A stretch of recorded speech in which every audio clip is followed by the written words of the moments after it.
밤 8시가 훌쩍 넘은 시간, 남대문 시장 뒤편 좁은 골목길은 여전히 사람들의 발걸음으로 북적였다.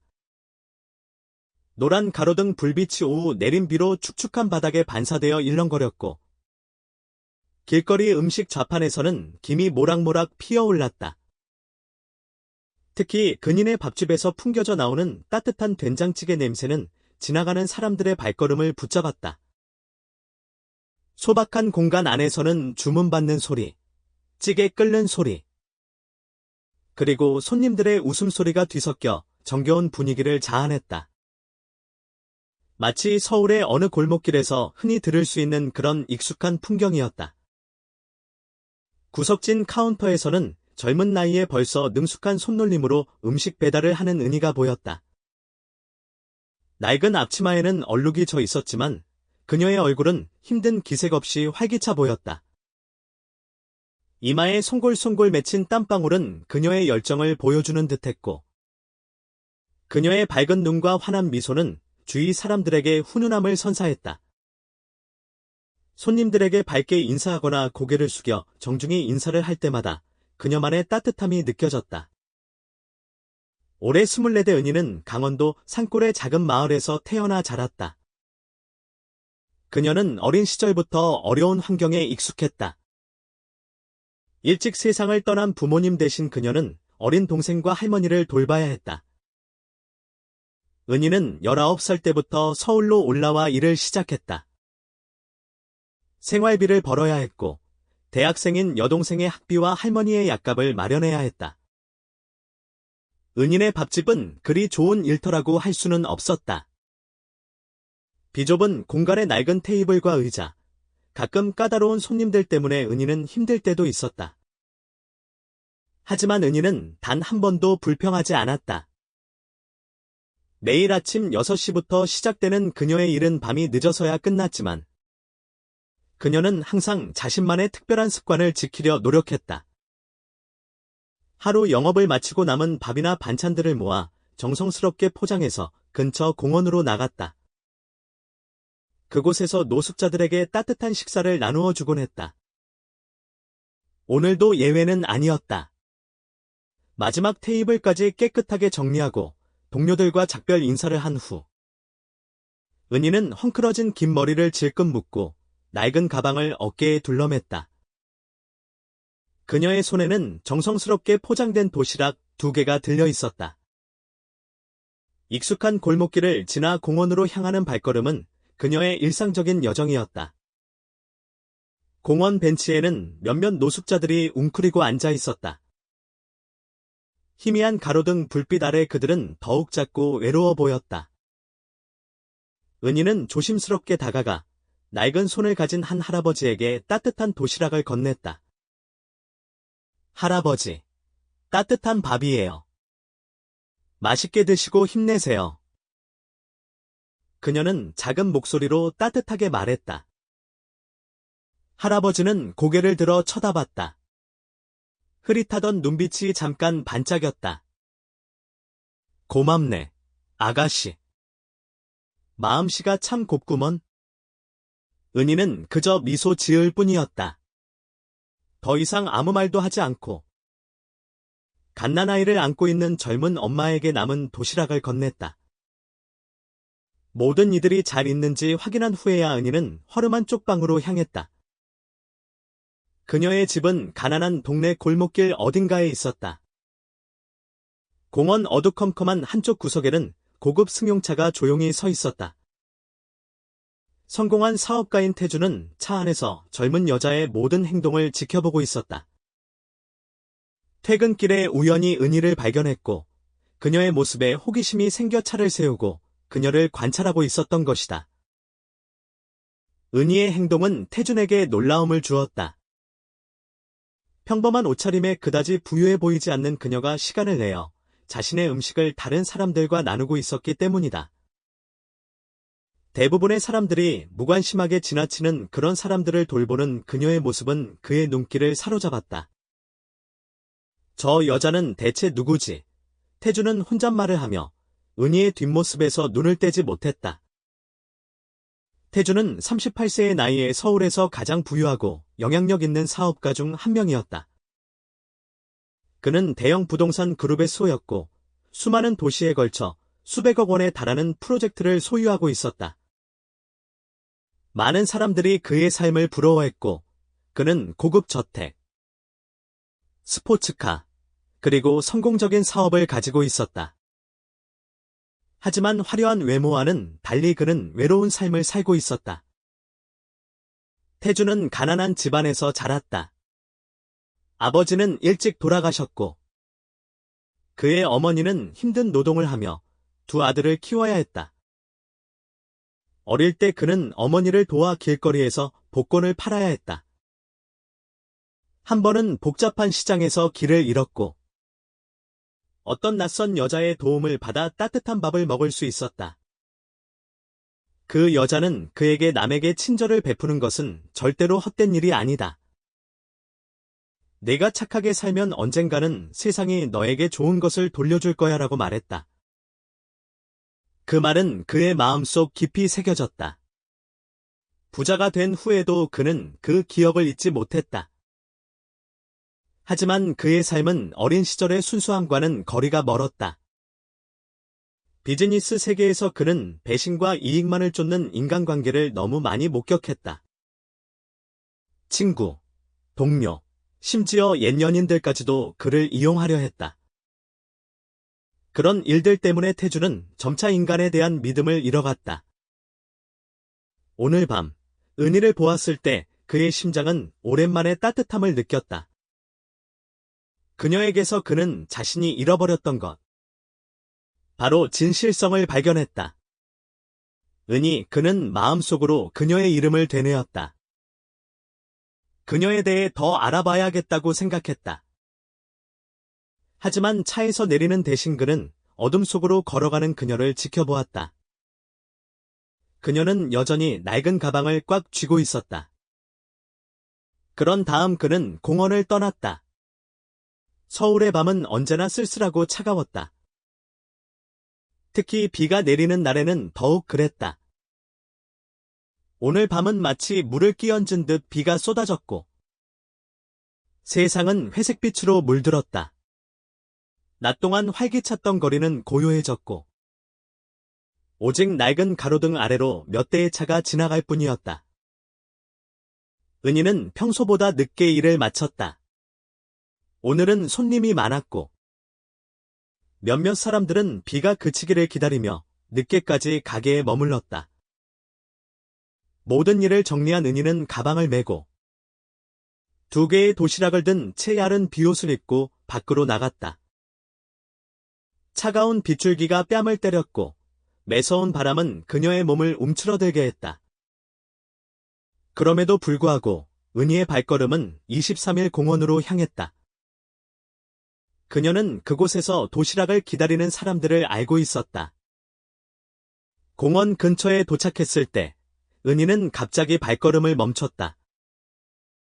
가로등 불빛 아래 한 어린아이가 길가 건물 처마 밑에 웅크리고 앉아 있었다. 비옷도 없이 온몸이 비에 젖어 있었고 옷은 먼지로 얼룩져 있었다. 아이의 손에는 구겨진 복권이 들려 있었다. 아이는 두 손을 비비며 몸을 따뜻하게 하려고 애썼지만 차가운 기온은 그의 작은 몸 안으로 파고들었다. 은희는 아이에게 다가가 앉으며 조심스럽게 물었다. 얘야, 왜 그러고 있니? 왜 이렇게 비를 맞고 혼자 앉아 있어? 아이는 고개를 들어 은희를 쳐다봤다. 아이의 까만 눈은 피곤함과 두려움으로 가득 차 있었다. 아이는 작은 목소리로 대답했다. 복권이 하나도 안 팔렸어요. 배도 고프고 집에 가면 엄마한테 혼나요. 은희의 가슴은 뭉클해졌다. 10살도 안 되어 보이는 아이가 친구들과 뛰어놀아야 할 나이에 힘든 현실과 싸우고 있었다. 은희는 아이의 눈을 바라봤다. 그 눈에는 불안함과 걱정으로 가득 차 있었다. 마치 세상에 버려진 것 같은 표정이었다. 밥 먹었니? 은희는 떨리는 목소리로 물었다. 아이는 고개를 저었다.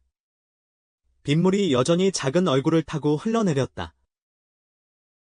은희는 망설임 없이 비옷을 벗어 아이에게 덮어주며 부드럽게 말했다. 나랑 같이 가자. 밥 먹여줄게. 무서워하지 마. 아무도 널 때리지 않아. 아이는 망설이는 듯했지만 은희의 따뜻한 미소를 보자 고개를 끄덕였다. 아이는 자리에서 일어나 은희의 손을 잡았다. 둘은 비를 맞으며 걸어갔다. 바람을 피할 수 있는 처마 아래로 향했다. 가로등 불빛 아래에서 은희는 가방에서 도시락을 꺼내 아이에게 건넸다. 이거 먹어. 아직 따뜻해. 아이는 도시락을 보며 깜짝 놀란 듯한 표정을 지었다.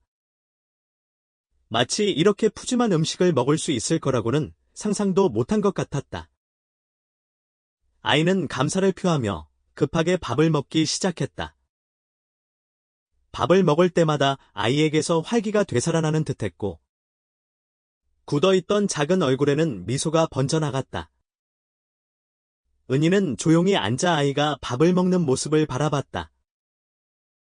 그녀의 마음속에 묘한 행복감이 차올랐다. 그 순간 그녀는 모든 고단함을 잊었다. 야른 옷을 파고드는 차가운 추위마저 잊은 채 말이다. 길 건너편 차 안에서 태주는 또 한 번 이 모든 상황을 목격하고 있었다. 오늘 밤 그는 회의가 끝나고 마음이 답답하여 서울 시내를 드라이브하고 있었다. 길가 카페에서 커피를 사려고 차를 세웠다가 우연히 은희를 보게 되었다. 빗속에서 홀로 빛나는 그녀의 작은 모습이 그의 눈길을 사로잡았다. 그리고 그녀의 다음 행동은 그의 발길을 붙잡았다. 차 안에서 태주는 은희가 복권을 파는 아이에게 밥을 먹이는 모습을 보았다. 아이에게 부드럽게 말을 건네는 그녀의 모습부터 비옷을 벗어 아이에게 덮어주는 모습까지. 모든 행동이 그를 놀라게 했다. 그가 살아가는 세상에서 모든 사람들이 자신의 이익만 추구하고 있는 세상에서 은희의 모습은 낯설고 감동적이었다. 태주는 미간을 찌푸리며 혼잣말을 했다. 저런 사람이 어떻게 이기적인 세상에서 살아남을 수 있는 거지? 다시 은희와 아이의 이야기로 돌아가자. 아이가 밥을 다 먹자 은희는 가방에서 작은 물병을 꺼내 아이에게 건넸다. 물 마셔, 얘야. 어디 사니? 집이 이 근처니? 아이는 입을 닫고 대답했다. 저는 근처 쪽방에서 사는데. 엄마가 맨날 술을 마셔요. 저를 안 좋아해요. 은희는 입술을 깨물었다. 그녀의 눈에는 안타까움이 가득했다. 그저 밥 한 끼를 나눠주는 것 말고는 아이에게 해줄 수 있는 일이 없다는 사실이 그녀를 슬프게 했다. 내일 복권을 다 팔지 못하면 여기 이 골목길에 있는 은희네 밥집으로 오렴. 내가 거기서 일하고 있어. 밥 한 끼 먹여줄게. 무서워하지 마. 아이는 낯선 사람의 말에 놀랐지만 고개를 끄덕였다. 눈에 희망이 반짝였다. 은희는 아이의 머리를 쓰다듬으며 말했다. 힘내. 알았지? 혹시 무슨 일 있으면 나한테 와. 아이가 잘 갈 수 있다는 것을 확인한 후 은희는 자신의 쪽방으로 향했다. 그녀의 비옷은 이미 빗물에 흠뻑 젖었지만 그녀는 신경 쓰지 않았다. 그녀의 마음속은 그 어느 때보다 가벼웠다. 마치 작은 밥 한 끼가 그녀의 고단함을 씻어준 듯했다. 차 안에서 태주는 여전히 창밖을 응시했다. 그녀의 뒷모습을 지켜봤다. 오늘 밤 그는 또 한 번 그녀의 따뜻한 마음을 보았다. 그리고 그 모습은 그의 마음속에 깊은 인상을 남겼다. 태주는 휴대폰을 꺼내 메모 앱을 실행했다. 은희네 밥집, 남대문 시장 근처 골목길, 그는 빠르게 타이핑했다. 정확히 왜 그런 행동을 하는지 알 수 없었지만 그는 그녀를 더 알고 싶어 했다. 빗속에서 잃어버린 믿음을 다시 깨워준 그녀를 말이다. 그날 밤 이후 태준의 마음속에는 복권을 팔던 아이를 돕던 은희의 모습이 계속 떠올랐다. 그는 은희가 아이에게 말을 건네던 모습, 부드러운 몸짓, 그리고 마치 자신이 큰 기쁨을 얻은 듯 따뜻하게 웃던 미소를 잊을 수 없었다. 그의 세상에서는 모든 것이 이익을 위한 관계였기에 그녀의 모습은 낯설고 신기하게 다가왔다. 그는 그녀의 행동이 정말 진심에서 우러나오는 것인지 의심했다. 태주는 어린 시절부터 삶의 냉혹함을 잘 알고 있었다. 가난한 집안에서 태어난 그는 동생과 함께 허름한 집에서 자랐다. 그는 8살 때 아버지를 병으로 잃었고, 어머니는 두 아들을 키우기 위해 힘들게 일해야 했다. 가난과 굶주림에 허덕이던 어린 시절은 그의 기억 속에 깊이 남아 있었다. 그는 과거를 떠올렸다. 그의 기억 속에는 한 가지 사건이 깊이 새겨져 있었다.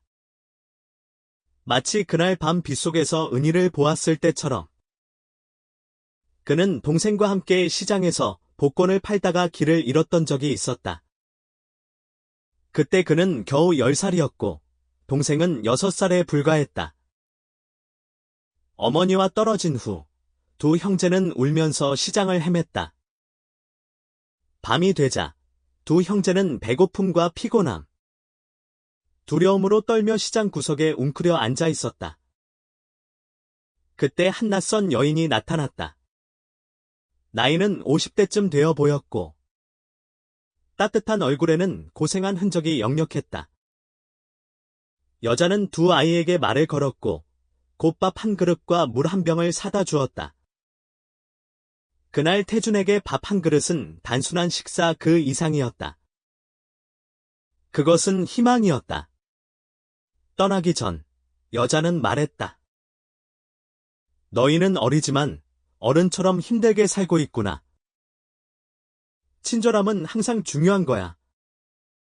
내가 착하게 살면 세상은 너에게 좋은 것을 돌려줄 거야. 그 말은 태준의 마음속에 깊이 각인되었다. 그리고 어머니가 몇 년 후에 돌아가신 후 그는 자신의 삶을 바꾸겠다고 결심했다. 그는 끊임없이 공부하고 일했다. 그는 뛰어난 지능과 끈기로 서울의 한 대학에서 장학금을 받았다. 졸업 후에는 부동산 사업을 시작하여 지금의 성공을 이루었다. 하지만 성공하면 할수록 그는 더욱 고독해졌다. 그를 둘러싼 사람들은 그를 단지 자신의 이익을 위한 도구로 여겼다. 친구들, 동료들, 심지어 옛 연인들까지도 돈이나 권력을 얻기 위해 그에게 접근했다. 그는 점점 마음을 닫고 모든 것을 의심했다. 그가 소중히 여겼던 친절함은 그의 삶에서 사라져버렸다. 이런 상황에서 은희의 모습은 그를 사로잡았다. 그녀의 친절함은 그가 겪었던 것과는 전혀 달랐다.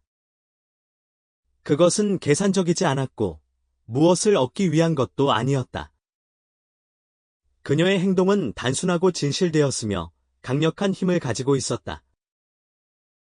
그러나 왜 그녀처럼 젊은 여자가, 그리 부유해 보이지도 않는 여자가 자신이 가진 것을 다른 사람들과 나누는 것일까? 몇 날 밤을 고민한 태주는 그녀를 더 알아보기로 했다. 그는 자신이 무엇을 찾고 있는지는 확신할 수 없었지만 은희의 이야기가 그에게 몇 년 동안 품고 있던 질문에 대한 답을 줄 수 있을지도 모른다고 생각했다. 사흘 뒤, 태주는 은희네 밥집에 나타났다. 이번에는 멀리서 지켜보는 대신 직접 방문했다. 그는 깔끔한 흰색 셔츠와 검은색 바지를 입었다. 빛나는 구두는 여전히 그의 고급스러운 면모를 보여주었지만 평소와는 조금 다른 편안한 모습이었다. 문 앞에 매달린 작은 종이 울리며 태준의 방문을 알렸다. 밥집은 따뜻한 된장찌개 냄새와 웃음소리로 가득했다. 은희는 카운터에서 분주하게 포장된 도시락을 나르고 있었다. 태주는 구석진 테이블에 자리를 잡고 앉아 그녀를 조용히 관찰했다. 그녀가 손님들과 대화하는 모습 하나하나에 주의를 기울였다. 은희는 항상 차분했고 미소를 잃지 않았다. 늦은 시간까지 쉬지 않고 일하는 모습은 고단해 보였지만 그녀의 눈빛은 여전히 빛났다. 한 할머니가 돈이 부족하여 머뭇거리자 은희는 조금도 불편한 기색 없이 괜찮아요. 할머니. 다음에 주셔도 돼요라고 말했다. 태주는 눈썹을 살짝 찡그렸다. 박봉을 받으면서도 그녀는 따뜻함을 잃지 않았다. 은희는 성실하게 일하는 것을 넘어 모든 사람을 진심으로 대했다. 그 이유가 무엇인지 궁금했다. 그녀는 정말로 지금의 삶에 만족하는 것일까? 혹은 이것이 그녀의 인내심을 가리기 위한 가면일까? 태준의 주문 차례가 되었을 때 은희는 미소 지으며 그의 테이블로 다가왔다. 안녕하세요. 무엇을 드릴까요? 그녀의 손에는 작은 수첩이 들려 있었다. 태준은 그녀를 바라봤다. 그녀의 미소는 지난번처럼 따뜻했지만 그는 그녀의 소박한 아름다움을 더 자세히 볼 수 있었다. 그는 제육볶음 정식을 주문했고 메뉴에 대한 궁금증보다는 그녀와 대화를 좀 더 이어가기 위해 몇 가지 질문을 더 던졌다. 식사를 마친 후 태주는 계산서 아래에 봉투 하나를 남겼다. 봉투 안에는 적지 않은 금액의 돈과 작은 쪽지가 들어 있었다. 당신의 친절함에 감사합니다. 당신의 꿈을 이루는데 이 돈을 써주세요. 지켜보는 이가. 은희가 봉투를 발견했을 때는 이미 태준이 떠나고 난 후였다. 그녀는 놀란 표정으로 봉투를 열었지만 기뻐하기보다는 혼란스러워했다. 낯선 사람이 왜 이렇게 큰 돈을 준 것일까? 그리고 그녀는 이 돈을 받아도 되는 것일까? 수많은 질문들이 은희의 머릿속을 복잡하게 만들었다. 그날 밤 밥집을 정리하고 남은 은희는 가게 구석에 앉아 낯선 손님이 주고 간 봉투를 들여다보았다. 조용한 공간에는 선풍기 돌아가는 소리와 천장에 매달린 전구의 희미한 불빛만이 남아 있었다. 은희는 봉투를 다시 한번 열어 쪽지를 꺼냈다. 당신의 친절함에 감사합니다. 당신의 꿈을 이루는데 이 돈을 써주세요. 지켜보는 이가. 그 아래에는 거액의 돈이 들어 있었다. 그녀가 한 번에 만져본 적이 없는 큰 돈이었다. 은희는 돈을 세어봤다. 몇천만 원이나 되는 돈이었다. 그녀는 이 돈으로 집세를 내고 할머니 약값을 보낼 수 있으며 동생 학비도 지원할 수 있다는 생각에 잠시 기뻤지만 곧 혼란스러워졌다. 밤새도록 은희는 잠을 이루지 못했다. 그녀는 그 남자가 왜 자신에게 이 돈을 주었는지, 그는 누구인지, 그리고 그녀가 이 돈을 받아도 되는 것인지 고민했다. 그녀의 자존심이 울부짖었다. 그녀는 스스로 돈을 벌어왔고 누구에게도 신세 진 적이 없었다. 그런데 갑자기 하늘에서 떨어진 것 같은 이 돈을 받아도 될까? 은희는 창밖을 내다보았다. 서울은 여전히 밝았고 사람들은 시간이 멈춘 듯 바쁘게 움직였다. 은희는 한숨을 내쉬었다. 다른 사람에게는 아무것도 아닌 돈일지라도 그녀에게는 자신의 가족과 그녀의 삶을 바꿀 수 있는 돈이었다. 다음 날 아침, 은희는 출근하기 전에 결정을 내렸다. 그녀는 봉투를 가방에 넣었다. 돈을 쓰기 위해서가 아니라 동네 복지관으로 향하기 위해서였다.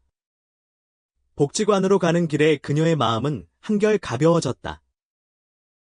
그녀는 혼잣말로 말했다.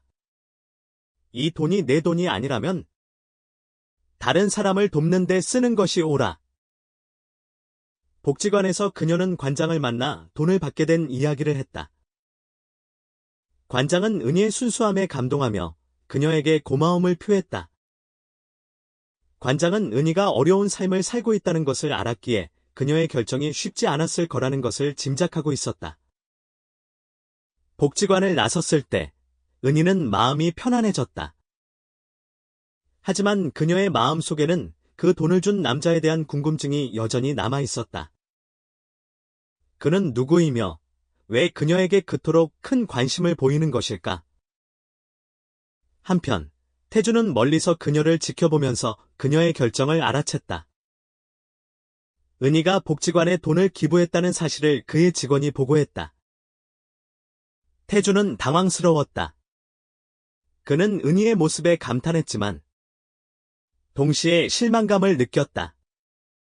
그는 그녀의 순수한 마음에 감탄했지만 그가 주었던 호의를 이해하지 못하는 그녀의 모습에 실망했다. 그날 밤 그의 고급 아파트에서 태주는 와인 한 잔을 마시며 창밖을 내다보았다. 그는 그녀를 돕는 것이 과연 올바른 행동이었는지 자문했다. 나는 그녀가 이 돈을 받을 자격이 있다고 생각했지만 내가 잘못 생각한 건가? 그녀는 차라리 고생하는 것을 택하는 것 같다. 왜지? 그 순간 그는 과거의 기억을 떠올렸다. 그의 어릴 적 모습을 기억했고 그를 도와준 낯선 여자의 모습을 떠올렸다.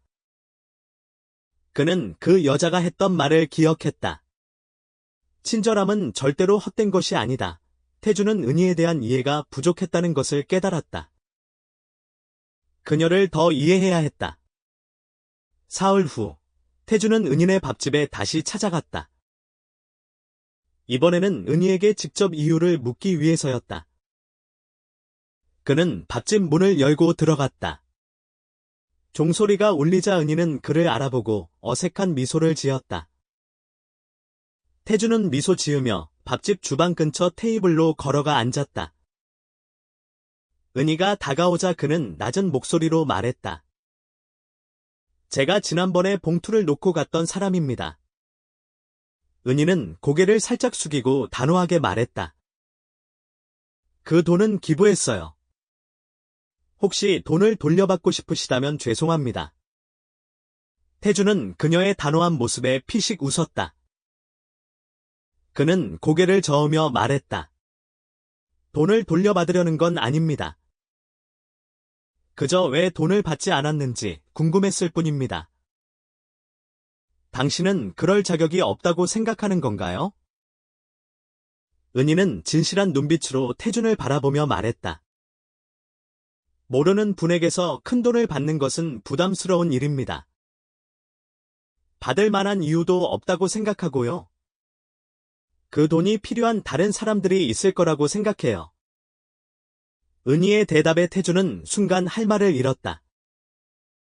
그녀의 자존심과 순수한 마음에서 흘러나온 그 말은 그의 마음을 흔들었다. 잠시 침묵이 흐른 후 태준이 말했다. 은희 씨, 당신과 같은 사람이야말로 도움을 받아야 할 사람이라는 것을 아십니까? 당신은 매일 남들을 위해 베풀고 있습니다. 당신은 당신이 그럴 자격이 없다고 생각할 이유가 없어요. 며칠 후, 은희는 태준과 나눈 대화를 되새겼다. 여전히 밥집을 운영하며 바쁜 나날들을 보냈다. 여전히 집세와 할머니 약값, 그리고 동생 학비를 걱정하며 살았다.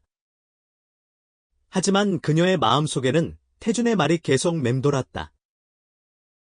당신은 당신이 그럴 자격이 없다고 생각할 이유가 없어요. 당신은 당신의 친절함만으로도 충분히 받을 자격이 있어요. 그 말은 그녀를 혼란스럽게 했지만 동시에 그녀의 마음속에 새로운 질문들을 던졌다. 혹시 내가 자존심에 너무 매달려 있는 걸까? 내가 잘못된 선택을 한 것은 아닐까? 그러나 은희는 이러한 생각에 잠겨 있을 여유가 없었다. 그녀에게는 앞으로 닥쳐올 더 큰 시련이 기다리고 있었기 때문이다. 밥집 문을 닫다. 어느 날 아침, 평소처럼 밥집으로 향하던 은희는 문이 굳게 닫혀 있는 것을 발견했다. 문에는 커다란 종이가 붙어 있었다. 은인의 밥집은 재정적인 이유로 잠시 문을 닫습니다. 죄송합니다. 은인은 몸이 굳어지는 것을 느꼈다. 마치 누군가가 그녀의 모든 힘을 빼앗아간 것 같았다. 곧이어 다른 동료들도 도착했고 모두 어리둥절한 표정으로 종이를 바라봤다. 이럴 리가 없어. 손님이 이렇게 많은데 왜 문을 닫는 거지? 한 동료가 떨리는 목소리로 말했다.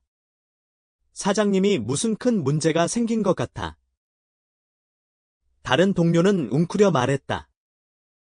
은희는 침착함을 유지하려 노력했지만 불안함은 점점 커져갔다. 밥집은 그녀의 유일한 수입원이었다. 이제 그녀는 어떻게 해야 할지 알 수 없었다. 당장 일자리를 찾지 못하자 은희는 압박감에 시달렸다. 집주인은 월세를 내라고 독촉했고 은희는 돈이 부족하다는 것을 알고 있었다. 게다가 그녀의 할머니는 여전히 약을 먹어야 했고 동생도 곧 학비를 내야 했다. 은희는 마치 절망의 늪에 빠진 기분이었다.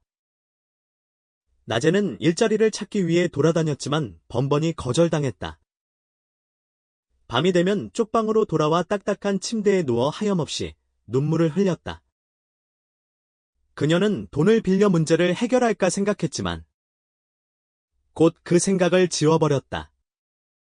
그녀는 스스로 일어나야 한다고 생각했다. 힘든 시간 속에서 은희는 더욱 혼란스러웠다. 그러던 어느 날, 은희는 자신을 더욱 절망에 빠뜨리는 소식을 듣게 되었다. 어느 날 오후, 공원에서 은희는 예전에 도와주었던 노숙자 강 씨를 다시 만났다.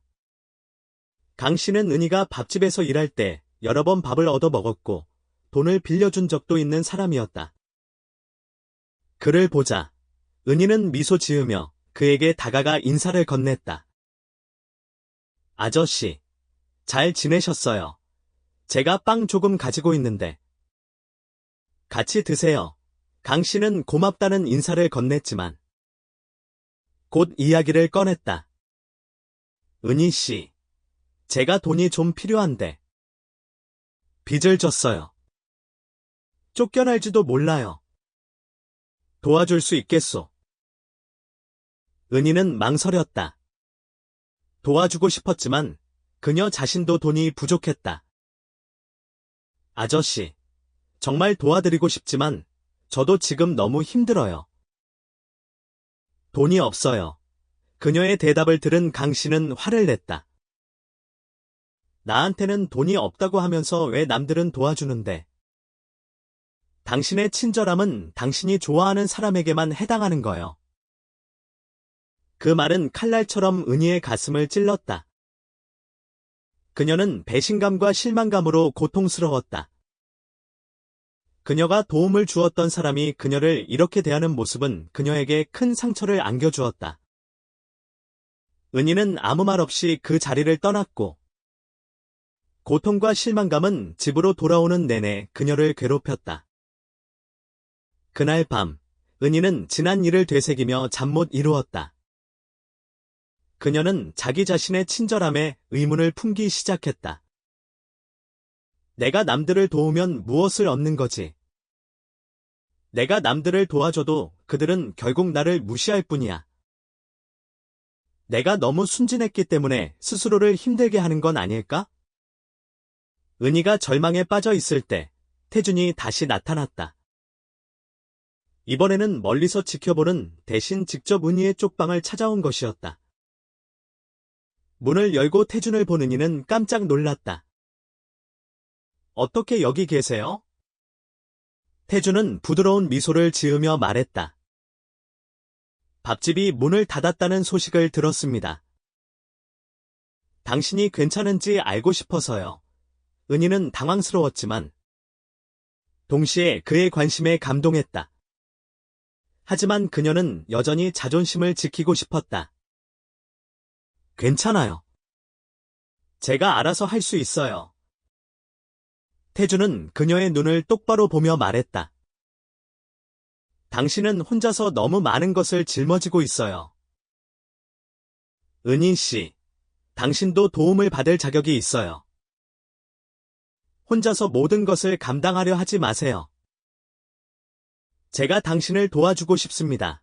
은희는 아무 말도 하지 못했다. 그녀의 마음속에는 자존심과 도움을 받고 싶은 마음이 뒤엉켜 있었다. 은희는 좁은 방에 앉아 태준을 마주했다. 희미한 전구 불빛이 좁은 방을 비추었고 낡은 벽지와 그녀가 오랫동안 사용했던 낡은 물건들이 더욱 눈에 띄었다. 그녀의 방 밖에는 여전히 서울의 번화한 거리의 소음이 들렸지만 이 작은 공간 안에는 침묵만이 감돌고 있었다. 태준은 그녀의 맞은편에 앉았다. 그의 눈빛은 부드러웠지만 단호한 의지가 담겨 있었다. 그는 그녀의 밥집이 문을 닫았다는 소식과 은희의 고충을 들은 후 그동안 생각했던 것을 이야기하기로 결심했다. 은희 씨, 제가 당신을 돕고 싶어요. 태준은 분명하게 말했다. 은희는 어색하게 웃으며 말했다. 고맙지만 전에 말씀드렸듯이 혼자 할 수 있어요. 그녀의 대답은 익숙하고 자존심 강했지만 태준은 은희의 거절을 더 이상 받아들이지 않았다. 그는 몸을 앞으로 기울이며 그녀의 눈을 쳐다보았다. 마치 그녀의 강한 겉모습 뒤에 숨겨진 감정을 꿰뚫어 보려는 듯했다. 저는 당신이 스스로 어려움을 헤쳐나가려는 것을 이해합니다. 하지만 때로는 도움을 받는 것 또한 용기 있는 행동입니다. 당신은 언제까지나 혼자서 모든 것을 감당할 필요는 없습니다. 제가 당신을 도울 기회를 주세요. 은희는 미간을 살짝 찡그렸지만 아무 말도 하지 않았다. 태준은 계속했다. 제 이야기를 들어보세요. 그러면 왜 제가 당신을 돕고 싶어 하는지 알게 될 겁니다. 은희는 태준의 진지한 눈빛을 바라보며 어쩔 수 없이 고개를 끄덕였다. 태준이 이야기를 계속하도록 허락한 것이다. 저는 가난한 시골 마을에서 자랐어요. 태준은 말을 시작했다. 그의 목소리는 차분했지만 그는 과거의 고통스러운 기억들을 떠올리는 듯했다. 아버지께서는 일찍 돌아가셨고 어머니는 저와 제 동생을 키우기 위해 매일 힘들게 일하셨습니다. 우리는 항상 배가 고팠어요. 길거리에서 복권을 팔고 식당에서 심부름을 하는 등 돈을 벌기 위해 무슨 일이든 해야 했습니다. 은희는 태준의 말에 귀를 기울이며 그의 고통을 공감했다. 은희 또한 가난을 겪어봤기 때문에 그의 이야기를 이해할 수 있었다. 한 번은 제가 어렸을 때 동생과 함께 복권을 팔다가 시장에서 길을 잃었어요. 그는 말을 이었다. 두 형제는 배가 너무 고프고 어떻게 집으로 돌아가야 할지 몰랐습니다. 그때 어떤 낯선 여자가 우리를 도와주었습니다.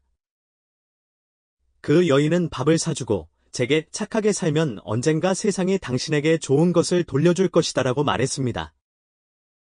은희는 조용히 그의 말을 들었다. 그녀는 그 말에 공감했다. 그 말은 제 삶을 이끌어주는 나침반이 되었어요. 그리고 성공하기 위해 열심히 일했습니다. 회사를 세웠고 부자가 되었지만 동시에 인간에 대한 믿음을 잃었어요. 제가 만난 사람들은 돈이나 권력을 위해 저를 이용하려 했어요. 그들은 진정한 친절함이나 마음을 가지고 있지 않았어요. 태준은 말을 멈추고 은희를 바라보았다. 그러던 중에 은희 씨를 만났어요. 비가 쏟아지는 날. 당신은 아무런 이유도 없이 복권 파는 아이를 도와주었습니다. 그 모습은 과거에 저를 도와주었던 여자를 떠올리게 했습니다. 그 때문에 제가 당신을 돕고 싶어요. 당신은 다른 사람을 도와주기 위해 자신의 것을 내어주는 사람입니다. 이것은 당연한 일이 아니에요. 태준의 말은 은희의 가슴을 울렸다. 그녀는 그의 진심을 느꼈다. 그는 그녀를 불쌍하게 여기는 것이 아니라 그녀의 선행을 존경하고 있다는 것을 알게 되었다. 제 친절함이 당연한 게 아니라고요. 은희는 조심스럽게 물었다. 그렇습니다. 그렇기 때문에 당신이 공경에 처한 것을 그냥 볼 수 없습니다. 네, 은희 씨. 당신은 당연히 도움받을 자격이 있어요. 제가 당신을 돕고 싶습니다. 태주는 다시 한번 강조했다. 그날 이후 은희는 태준의 제안을 받아들이기로 했다. 그녀는 그의 따뜻한 격려에 힘을 얻었다. 그리고 며칠 후 태준은 그녀를 새로운 곳으로 데려갔다. 태준은 은희를 데리고 서울 종로구 서촌의 한 골목길로 들어섰다. 좁은 골목길은 오래된 한옥과 세련된 가게들이 어우러져 독특한 분위기를 자아냈다. 태준은 한 건물을 가리키며 말했다. 여기서 새로운 시작을 해봅시다. 은희는 그 건물을 쳐다보았다. 낡은 나무 문과 작은 창문이 있는 소박한 한옥이었다.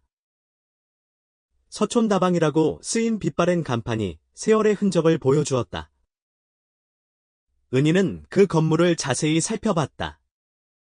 여긴 너무 낡은 것 같은데요? 태주는 미소를 지으며 말했다. 겉모습이 다가 아니죠. 이 안에는 잠재력이 숨어 있어요. 태주는 은희를 데리고 안으로 들어갔다. 은희는 생각보다 넓은 공간에 놀랐다. 햇빛이 들어오는 창문과 아늑한 분위기는 그녀의 마음을 사로잡았다. 은희는 이곳이 좋은 공간이 될 수 있다고 느꼈다. 태주는 은희를 바라보며 말을 이었다.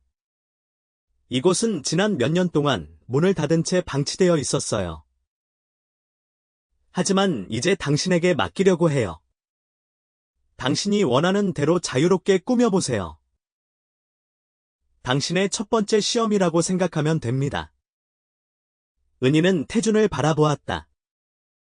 그의 눈에는 그녀에 대한 깊은 믿음이 담겨 있었다. 제가 이 곳을 맡아도 될까요? 그녀는 작은 목소리로 물었다. 태준은 미소 지으며 말했다. 당신은 할 수 있어요. 저는 믿습니다. 그리고 여기는 당신이 도와주고 싶어하는 사람들에게 희망을 주는 곳이 될 거라고 믿어요. 그 말을 들은 은희는 망설이던 마음을 굳혔다. 그녀는 태준의 손을 잡고 말했다. 감사합니다. 최선을 다해 보겠습니다. 은희는 태준의 도움을 받아 밥집을 이전하고 새로운 모습으로 단장하기 시작했다. 예전처럼 허름한 밥집이 아니라 그녀만의 따뜻함과 개성을 담은 공간으로 만들기 위해 노력했다.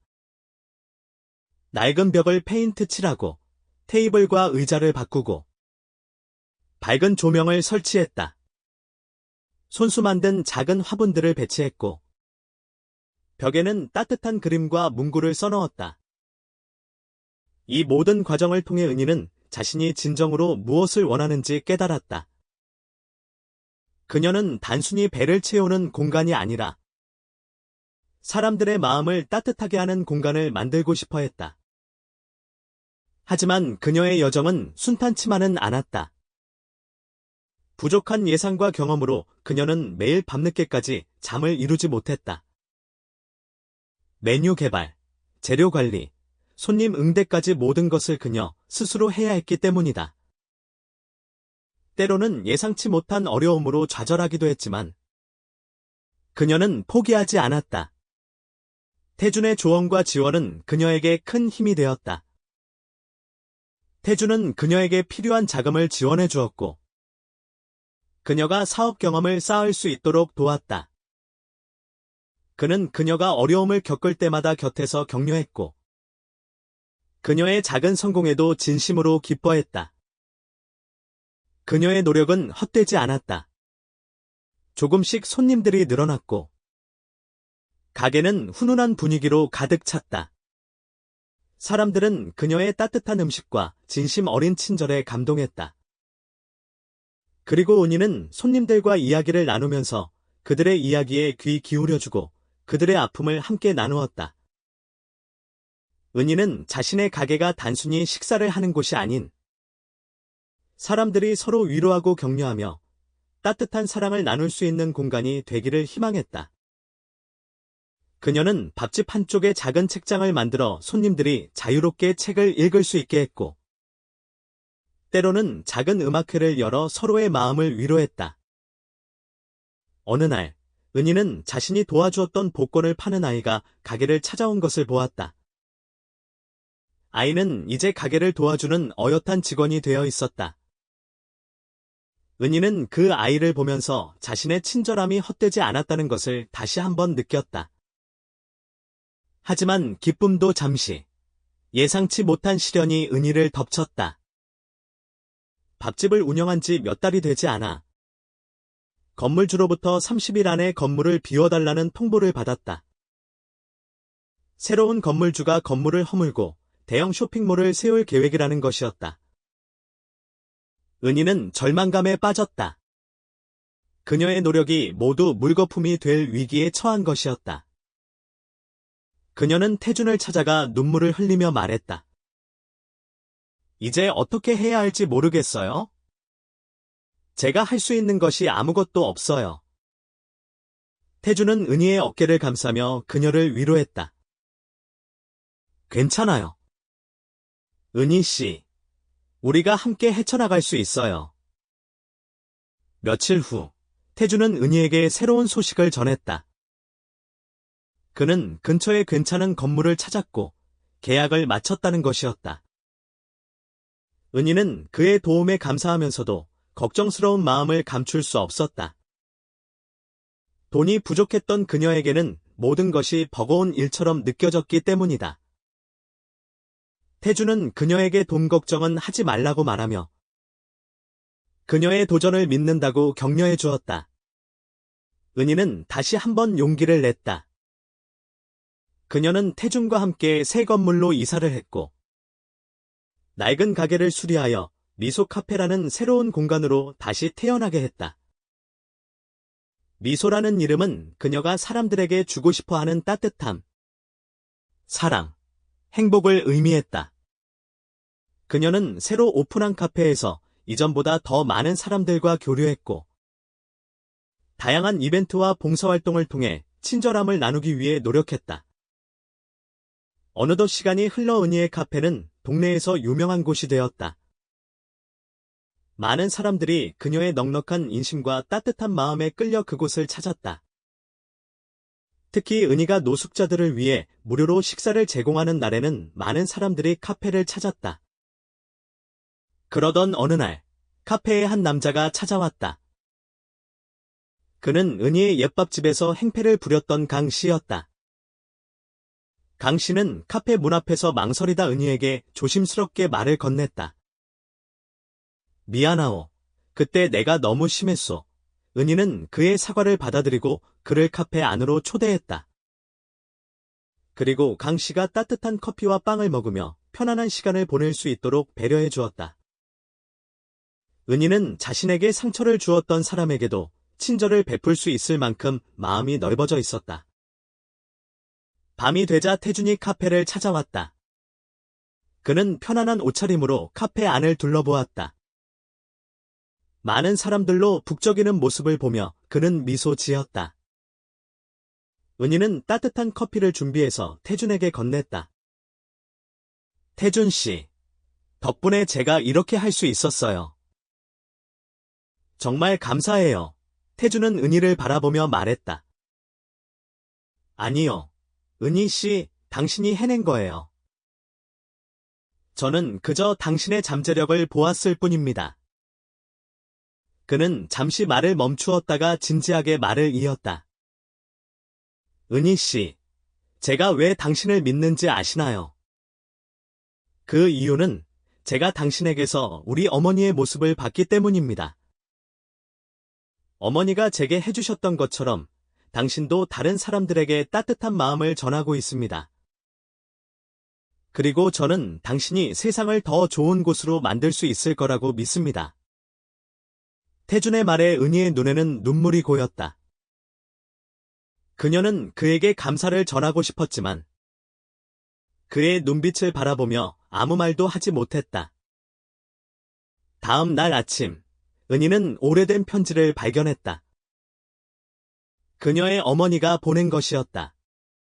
어머니는 편지에서 은희가 살아가면서 어떤 어려움을 겪더라도 다른 사람들을 돕고 착하게 살기를 바란다고 적었다. 은희는 그 편지를 읽으며 어머니의 바람대로 살기로 다짐했다. 시간이 흐른 후, 태주는 은희에게 깜짝 놀랄 만한 제안을 했다. 그는 은희에게 낡은 건물을 주고 그녀가 그 건물을 활용하여 다른 어려운 사람들을 도울 수 있도록 지원해 주었다. 은희는 그곳을 미소센터라고 부르며 다양한 활동을 펼쳤다. 은희의 노력은 널리 알려졌고 많은 사람들이 그녀를 돕고 싶어 했다. 그녀의 따뜻한 마음과 긍정적인 에너지는 수많은 사람들에게 영감을 주었고 그녀의 작은 밥집에서 시작된 친절함은 세상으로 퍼져나갔다. 은희는 태준에게 감사를 전했다. 태준 씨. 덕분에 저는 꿈을 이룰 수 있었어요. 저는 세상에 작은 기여를 하고 싶었는데 당신 덕분에 제 꿈을 이룰 수 있었어요. 정말 고맙습니다. 태준은 그녀를 따뜻하게 바라봤다. 저야말로 고맙습니다. 은희 씨를 만나면서 저는 다시 희망을 갖게 되었어요. 저는 당신이 앞으로도 많은 사람들에게 친절함을 베풀 수 있을 거라고 믿어요. 그리고 당신의 모든 노력과 꿈을 응원합니다. 어느 날, 은희는 조용히 생각에 잠겼다. 나의 친절함이 세상을 바꿀 수 있을까? 그런 생각을 하면서 그녀는 미소 지었다. 그녀는 고개를 들어 하늘을 바라보았다. 지푸른 하늘 아래 세상은 여전히 아름다웠다. 그녀는 마음속으로 어머니의 목소리를 들었다. 사랑하는 딸아, 너는 항상 빛나는 별처럼 세상을 비추는 사람이 되렴. 그녀는 자신의 마음을 속삭였다. 네. 엄마. 저는 당신처럼 살 거예요. 그녀는 새로운 희망을 품고 내일을 향해 나아갔다. 그녀의 친절함과 사랑은 앞으로도 계속해서 세상을 따뜻하게 비출 것이다.